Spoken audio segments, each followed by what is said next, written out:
Hello, hello, donc bienvenue sur l'émission Un moment de lecture avec Yeshua et Maloua, une émission dans laquelle nous lisons la parole de Dieu ensemble et on laisse la parole nous façonner, nous bâtir et nous construire en Jésus-Christ.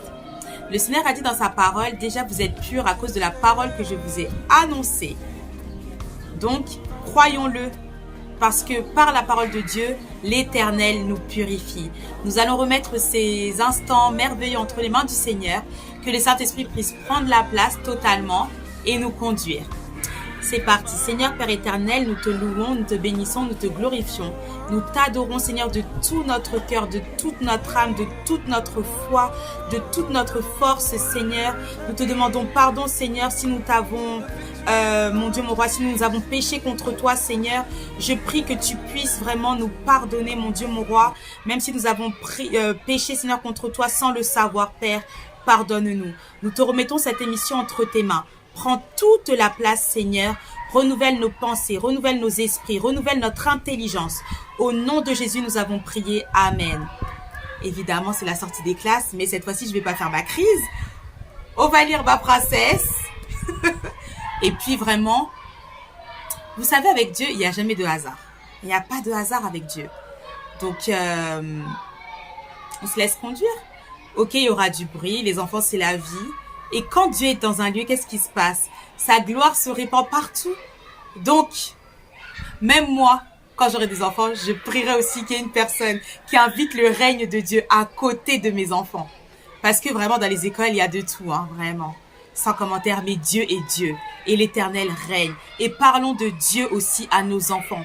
Que nos enfants sachent que oui, il y a un Dieu. Et ce Dieu-là s'appelle Jésus-Christ. Et qu'il est mort et qu'il est ressuscité pour chacun d'entre nous. Et que par notre présence, nous changeons l'atmosphère. Nous changeons tout autour de nous. Par l'amour qui brûle en nous. C'est parti. Ma princesse, donne de toi-même. Je vois à quel point tu te donnes pour les autres. J'aime ton cœur et j'aime te voir tendre la main vers ceux qui en ont besoin. Amen. Tu découvriras la vraie source de la sérénité et de la joie chaque fois que tu sortiras de toi-même et que tu donneras ta vie pour moi.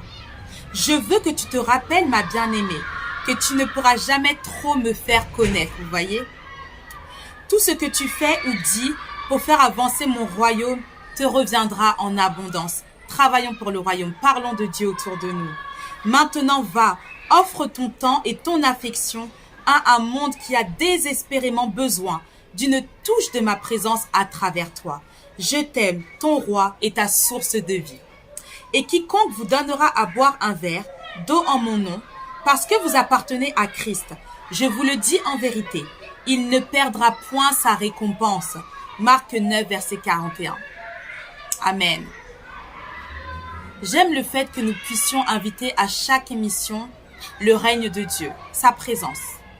Parce que le Seigneur atteste souvent par ce merveilleux livre ce qu'il nous met à cœur.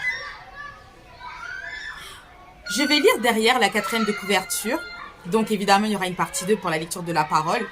Mais je fais les choses, on se laisse conduire. Ma princesse, il est difficile de regarder à notre vie et de nous percevoir comme dignes et aimés. Mais la vérité est, Dieu est notre Père et nous sommes choisis par lui. Alors que votre âme se baigne dans ces lettres d'amour, soyez affermis dans vos pensées quant à ce que vous êtes, pourquoi vous êtes ici, c'est-à-dire sur cette terre, et à quel point vous êtes personnellement aimés de Dieu. Et le verset qui est derrière, Éphésiens 2, verset 10, car nous sommes son ouvrage, ayant été créés en Jésus-Christ. Ça, c'est l'héritage de cette femme merveilleuse qui s'appelle Sherry Rose Shepherd. Elle en a écrit plusieurs, beaucoup en anglais.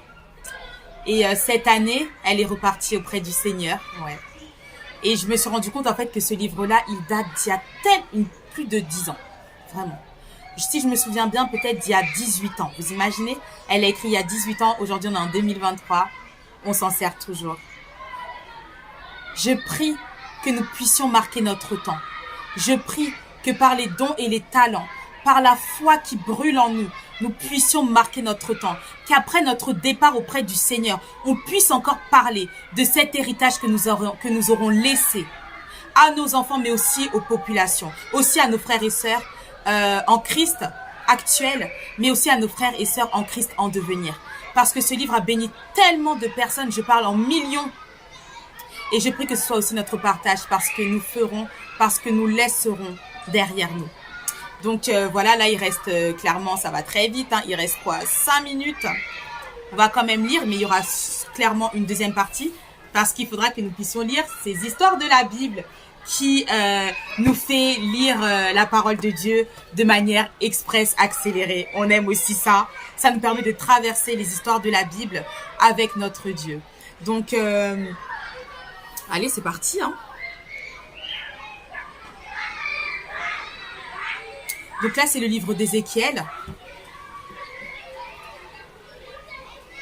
D'accord. Ézéchiel, c'était un prophète qui a vu beaucoup de manifestations de l'Éternel, qui est allé dans les cieux, qui a eu beaucoup de visions. C'est lui qui a parlé sur les ossements desséchés aussi.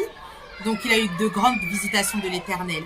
Mais ce n'est pas destiné uniquement aux prophètes de l'Ancien Testament ou aux apôtres, c'est aussi destiné à nous.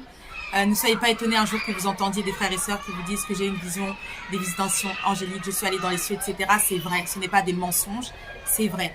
Pourquoi est-ce qu'ils le disent? Parce que Dieu nous demande de témoigner de ce que nous avons vu et entendu, afin de faire monter, évoluer aussi la foi de chacun. Je vais lire Ézéchiel chapitre 24, du verset 9 au verset 13, si on a le temps. Alors là, les enfants, c'est la fête. Allez, c'est pourquoi. Voici ce que dit le Seigneur l'Éternel. Malheur, malheur à la ville sanguinaire. Je vais moi-même faire un plus grand bûcher. Entasse le bois, allume le feu, cuis bien la viande, assaisonne-la et que les os soient brûlés.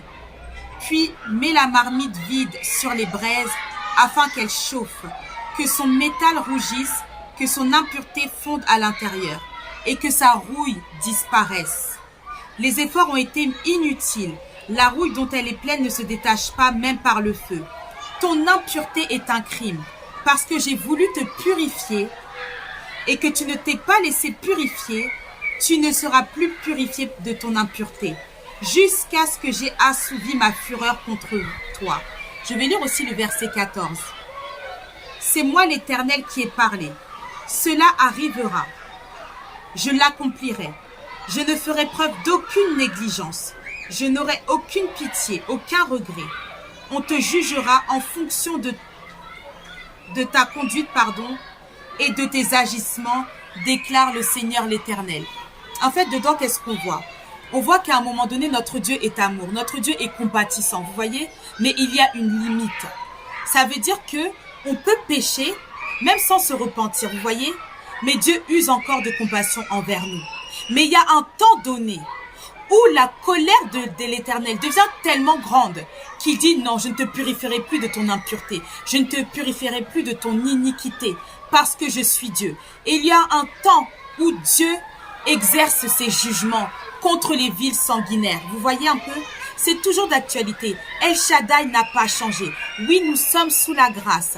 Oui, nous avons Christ. Oui, nous avons le Saint-Esprit. Oui, Dieu est assis sur le trône. Mais les méchants ne régneront pas toujours. Les méchants ne gagneront pas toujours. Parce qu'il y a un temps, dit l'Éternel, où sa colère va s'assouvir, où son jugement va s'exercer. Donc, si toi tu es juste, continue à accomplir la justice de Dieu.